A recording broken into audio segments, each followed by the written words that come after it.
So to be able to represent for people with physical challenges the way that Nichelle represented for Black people was huge. That was dope. Wow. So speaking of iconic acting roles you've had, your acting debut was in Roots. How do you just come right out the gate with something amazing like that? Grace, really. Roots was my first professional audition. Wow. Right. Shut me up. Yeah. What was that like? Can I tell you that my first day as a professional actor, Cicely Tyson played my mother, and Dr. Maya Angelou played my grandmother. So you knew you were. I was in. You were destined for greatness. This was acting royalty, Right. Yes. right? Royalty, Right. It was like God was just like, this is what you do. Yes. Yeah. Here's your destiny. Right? Run along now. Go and figure that out. That is amazing. Yeah. It's been an amazing life. You know, it really has. I was 19. I was a sophomore at the University of Southern California, studying theater, and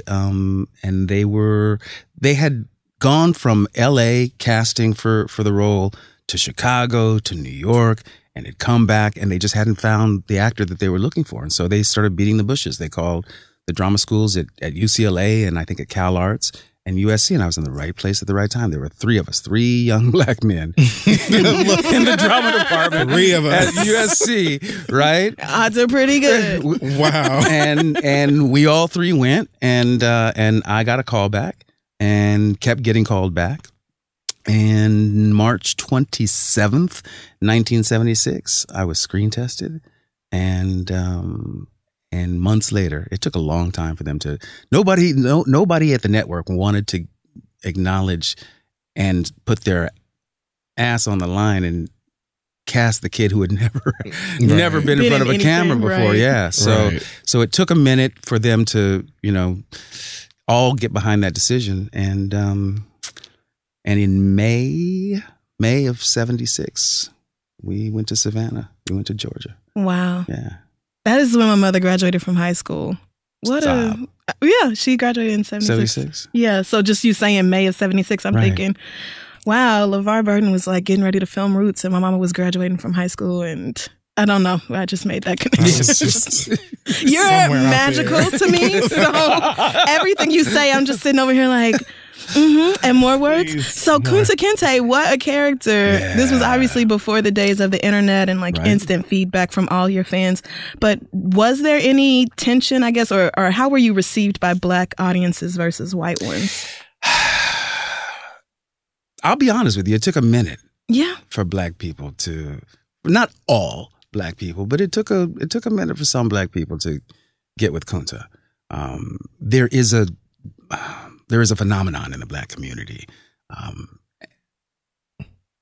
as evidenced by the fact that whenever, like we redid Roots last year for a new generation, the intention was to be able to keep this really important story alive for succeeding generations. And there was a lot of pushback on Twitter from Black people. I got trolled by Snoop Dogg. Lord. He's always hot. Don't pay him no mind. Yeah, I mean, you can't blame him. But the notion that there is a fatigue, right, is part of that phenomenon that has to deal with our level of shame about having survived our period of enslavement. Roots is not a slave story to me. It's a story about survivors. It's a story about, people who persevered generationally until emancipation. And I see no shame in that, although I can relate because there was a period in my life where I was not as comfortable being Black as I am now. And I understand that sense of shame, right? But that has been foisted upon us by the white normative culture. Yes, that is it. I'm sorry. And everything you say. She's dying. I'm such a fan. I'm losing it. And we bought into that idea. So I had a huge, very vocally, I've had really huge frustrations with, I feel like a lot of times that's just what gets beaten over our head. is this slave story. And it's not even just the stories of slavery that frustrated me. I felt like those were the only stories I felt like a lot of white audiences would acknowledge. Like those, I felt like, you know, it would be no problem for a movie about slaves or a movie surrounding that era to make it to the Oscars or to be at the Emmys or something like that. But when it comes to like a black sci-fi story or something else, it's just kind of like, I felt like white people don't see that.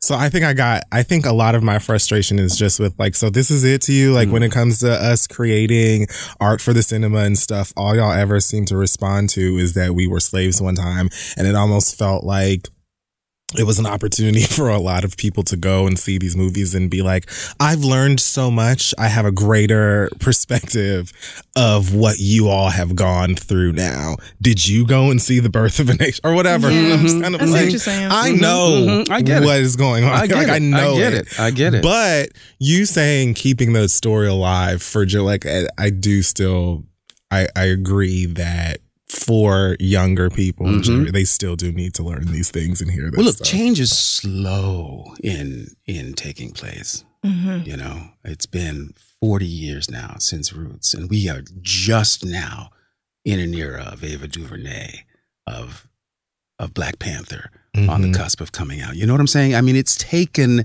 this long. It's taken 40 years of frustration and process in order for us to have enough people who have persevered through the bullshit hard enough and been committed enough to be in a position now to tell the kinds of stories that are more representative of who we are. Right? And that's, look, Hollywood, for years, Hollywood was putting people in blackface on camera. You see what I'm saying? Yes. Right? They had white people playing black people. They had white people playing Asians. They had white people playing everybody. The whole world was white, according to Hollywood.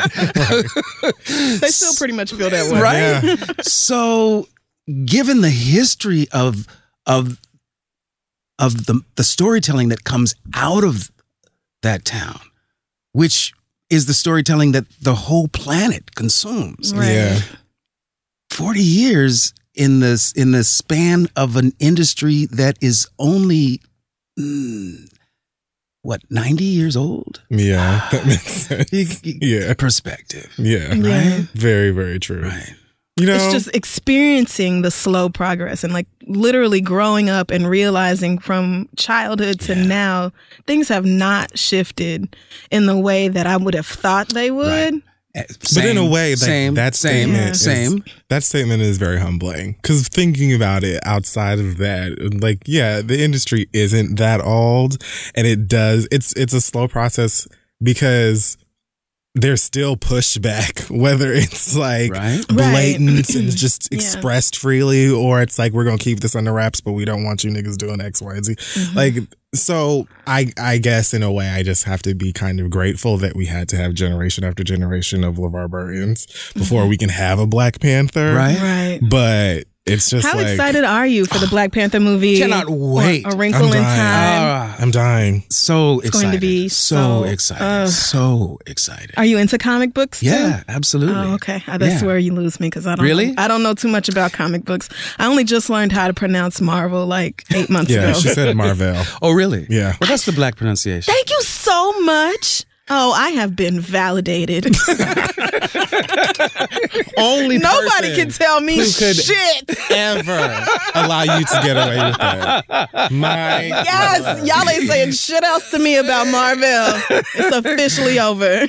So LeVar Burton reads. You can listen to it right now. When does it come out? Wherever we drop a new episode every Tuesday. You can catch it wherever it is you like to listen to podcasts. Yes, absolutely. Right? I listened to it on the website first. Yeah. And then I just hit that subscribe. Yeah, I just Apple. subscribed on my phone and downloaded every episode. Yes. So good. We definitely suggest, luckily, I like to call people who listen to our show and follow us like sophisticated, ratchet people, That's pretty ghetto much what intelligent. So most of our listeners enjoy everything around reading, words, Yeah, learning. no, they do. They love to read. Grammar. I think you all are going to love this show. So yeah, I definitely say go home, make sure you listen to it, close your eyes, and just be spirited away. Yes, absolutely. You didn't see what I did. No, I did. I saw you do your hand thing. It was a reference. No, I probably didn't know what it meant. No, it's okay. So since you offered earlier, I'm gonna. I know you would. Yeah. Oh, is it a thing that it's like that? I wouldn't. Oh, well, okay. no, he's spirited away, as if being spirited away. Okay. Yeah. No, it was a moment and I missed it. That's fine. No, it is. So since you offered, I'm gonna call my dad. Yeah. And see if he answers the phone. Right. Live on air. Yeah. Sure. Why not? I mean, it's your daddy. I mean, it's not live. Also, we could just cut it out if he's crazy. No, you absolutely shouldn't. I mean, if he says something crazy, please let this man. Would you have to let him know? Yeah, no, that he's on the air. Oh yeah, no. Oh God. Please pick up the phone. Like, oh, I bet he won't. Please. Oh God, please. We'll just leave a voicemail. He's not gonna do it. Oh, he's gonna be so mad. He's gonna be pissed. He is. Oh man. Like, live it. And his voicemail's not picking up either. He's on the phone. He's ignoring you. Thank you for calling.